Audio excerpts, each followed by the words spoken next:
Salut les amis, aujourd'hui c'est Zuber pour le Z-Vlog. Oui, le Z-Vlog, on repart un petit peu. Et là, on est à Vivatech en 2023. Alors, vous venez avec moi 3, 2, 1, c'est parti. Allez, on y va.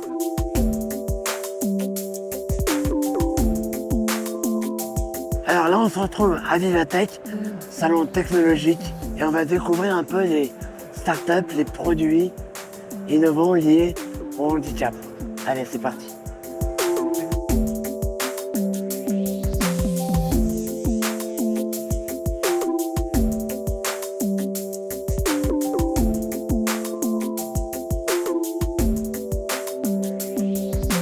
Alors aujourd'hui, j'avais envie de vous présenter la startup Oconia. Oconia, c'est une startup que j'ai connue par rapport à une télécommande un peu magique, télécommande que je trouvais chouette et intéressante, celle qui active les feux sonores et certaines balises de magasins. Alors, je suis avec Sylvain d'Oconia. Alors, qu'est-ce que Oconia? Est-ce que je le prononce bien?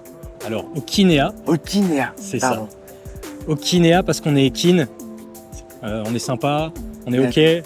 Et en fait, c'est quoi Okinea? C'est un groupe aujourd'hui d'une 60aine de personnes avec un objectif, rendre la ville plus inclusive et faciliter l'accessibilité et la mobilité des personnes en situation de handicap. Là, tu as apporté, grâce aux télécommandes que tu as équipé certaines personnes, la possibilité de faire un appel à un arrêt. Ça. La RATP est venue vers nous, on leur a dit, vous savez, il y a système de télécommande universel, il y a une appli aussi qui permet de faire ça. Voilà, on vient de lancer ça. Et ce qui est intéressant, c'est que ça fait le lien avec la télécommande. On essaye de centraliser l'outil. C'est le même produit. C'est le même produit, vous avez votre télécommande universelle, vous activez les feux, vous activez les balises dans le métro, vous activez les balises aux entrées de porte de bus, vous activez les balises dans les gares, bientôt au Grand Paris. Et maintenant, vous pourrez demander l'arrêt du bus. Alors, c'est au stade expérimental. Avec RATP et Île-de-France Mobilité. Au terme de ces tests, et c'est pour ça qu'on a besoin de retour, au terme de ces tests, Île-de-France Mobilité décidera s'il y a une pertinence à déployer le système sur l'ensemble ou pas des bus. D'accord. Alors, vous parlez beaucoup de la préparation du village olympique pour les JO 2024. Oui. On en est où? Ouais. Donc pour la partie village olympique, c'est une zone de 44 hectares au nord de Paris qui accueillera notamment le village olympique et qui est à la jonction entre la plaine Saint-Denis, etc. Donc c'est une énorme zone qui est complètement en cours de travaux. Et donc le projet qu'on a avec la Solideo, qui est le gestionnaire de tous les sites olympiques en termes de construction, de réhabilitation, a fait qu'on a fait pendant toute l'année 2022 des tests avec des utilisateurs avec un objectif, c'était de concevoir une signalétique extérieure, là on parle de signalétique de ville, la plus inclusive et multisensorielle possible. Et donc on a fait plusieurs rounds de tests avec tout un tas d'utilisateurs, des personnes autistes, des personnes en fauteuil, des personnes aveugles, des personnes sourdes, beaucoup de typologies d'usagers, parce que souvent en matière d'accessibilité, il y a des conflits d'usage. Si je mets une bande de guidage trop épaisse au sol, ça va gêner une personne en fauteuil ou une personne âgée qui peut trébucher dessus. Et donc, on va souvent travailler à trouver le meilleur compromis d'usage entre les différents besoins des personnes. Et donc, on a mené toute cette année 2022 des tests pour arriver à un concept final qui, alors ce sera un peu trop long à détailler, mais concrètement, ça prend la forme de mâts comme on trouve dans n'importe quelle ville avec de l'info directionnelle comme on dit, mais on a travaillé la typologie, la taille, le contraste, la visibilité, les hauteurs. À côté de ça, on ajoute du sonore, on met des plans d'orientation multisensorielle dans certaines zones pour comprendre à peu près le quartier, les principaux bâtiments. C'est tactile, c'est sonore, c'est accessible fauteuil. On va mettre du podotactile avec des bandes de guidage, des bandes d'interception sur le trottoir pour pouvoir localiser la traversée. Évidemment, il y a du sonore sur les feux, mais il y a de plus en plus dans nos villes des traversées sans feu. Ils suppriment des feux, mais il faut quand même traverser la route. Donc là, on vient mettre des balises sonores pour dire attention, traverser sans feu. Et ça permet de savoir qu'on va traverser une chaussée en étant toujours avec sa petite télécommande ou son appli. Donc voilà, on a développé tout ce concept-là. Aujourd'hui, ce que je peux vous dire, c'est que la phase de déploiement est en fin de finalisation, sachant que la petite subtilité, c'est que nous, on travaille pour les gens qui font les travaux du quartier. Eux, ils vont remettre les clés avant les JO à Paris 2024 et récupérer les clés après 2024, puisqu'un des enjeux des rénovations de tous ces quartiers-là, c'est d'avoir des quartiers agréables pour les habitants qui y vivront demain. Les JO, c'est important, mais la vie qui va s'y dérouler derrière l'est au moins tout autant. Donc c'est un peu le quartier pilote C'est ça. de la ville du futur. C'est ça. Et donc, La ville de demain. ce qui est sûr, c'est que ça va être déployé après les JO totalement. Là, la négociation, c'est dire, alors pendant les JO, on a des besoins un peu particuliers, donc on ne va pas déployer l'ensemble, on va en prendre une partie parce qu'on a déjà notre propre signalétique, on a notre propre organisation, etc. Donc voilà, les discussions sont en cours. Ce que je peux garantir, en tout cas aujourd'hui, c'est que en 2025, ce quartier-là, à cette échelle-là, bénéficiera de la signalétique la plus inclusive qu'on ait pu déployer aujourd'hui en France et certainement bien au-delà de la France.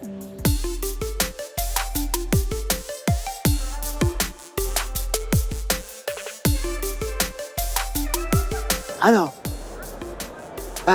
dans mon petit tour à Vivatech, je suis tombé sur une start-up qui s'appelait Wittyworks. Qu'est-ce que Wittyworks?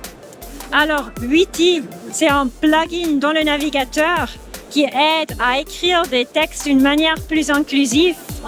Pendant qu'on écrit n'importe quel texte dans le navigateur, ça souligne des mots qui contiennent des biais inconscients en différentes couleurs, comme par exemple « Hey guys ».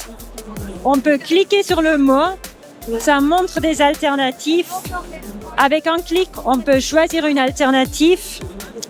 Et si on veut, on peut aussi cliquer plus loin et ça montre des explications plus loin.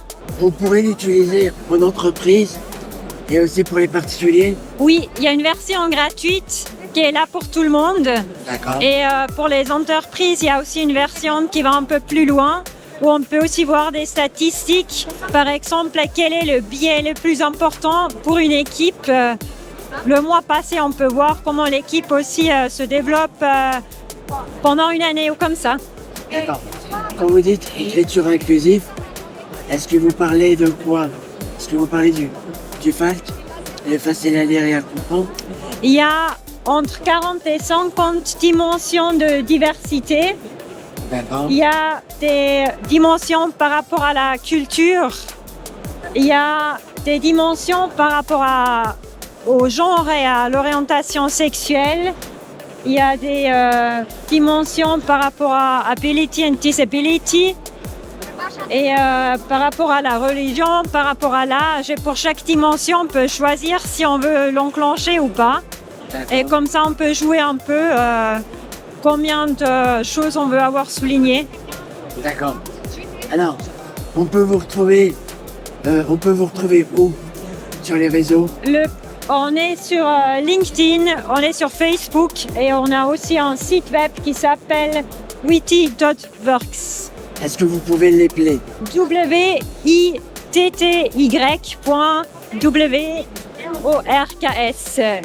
D'accord. Eh bien, je vous remercie. Merci beaucoup à vous.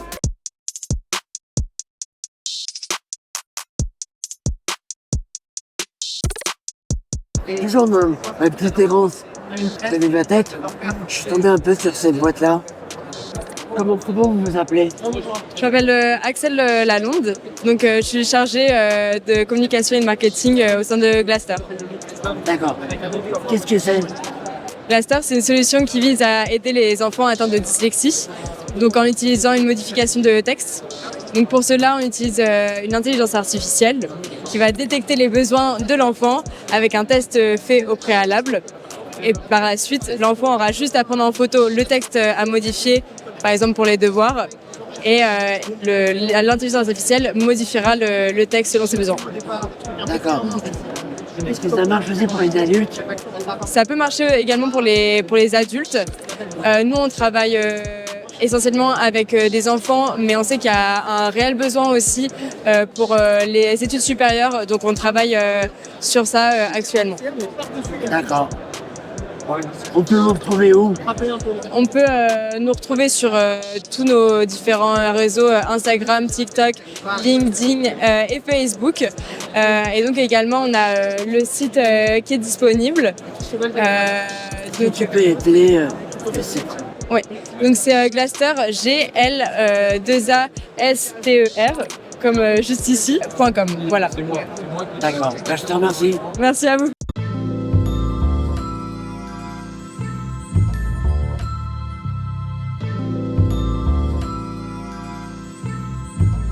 Salut tout le monde. Dans ma petite balade de Védiatech, je suis tombé sur ça. Voilà le monsieur qui Bonjour, parle de ça. je suis Arthur Chazet, donc je suis le fondateur. Ce SOSA, il s'appelle Touch2See et on développe une solution qui permet au public malvoyant de suivre un événement sportif. Touch2See, c'est 2 solutions, une tablette tactile que vous pouvez voir ici et une audio description. La tablette tactile, elle vient retransmettre en temps réel la position du ballon grâce à un curseur magnétique. Donc c'est ce qu'on voit ici, donc là c'est la position du ballon en temps réel.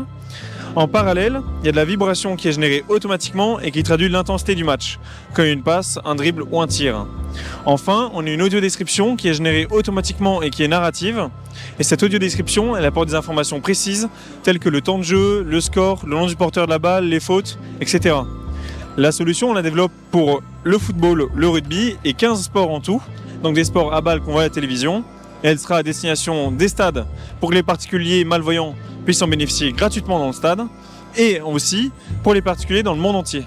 Et donc, l'audio description est générée de manière quoi? Comment Voilà, alors en fait, vous générez ça? comment tout ce projet il fonctionne? C'est-à-dire qu'il fonctionne avec de la donnée sportive. La donnée sportive, c'est les coordonnées X, Y ou Z des joueurs et du ballon qu'on obtient en temps réel et que ces données, on les analyse et grâce à ça, ça fonctionne de manière automatique. C'est-à-dire qu'il n'y a pas de personne derrière la solution, elle fonctionne toute seule.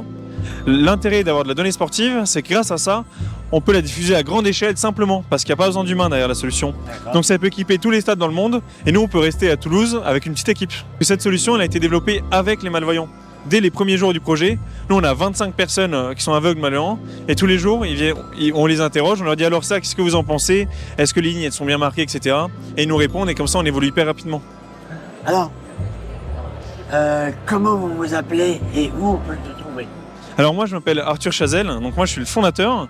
Aujourd'hui on est 5 à travailler sur le projet et le projet s'appelle Touch2See, T-O-U-C-H, le chiffre 2, S-E-E. Et alors si vous souhaitez me contacter, vous pouvez m'écrire en mail par exemple à Arthur, A-R-T-H-U-R, @touch, T-O-U-C-H, 2, si.fr.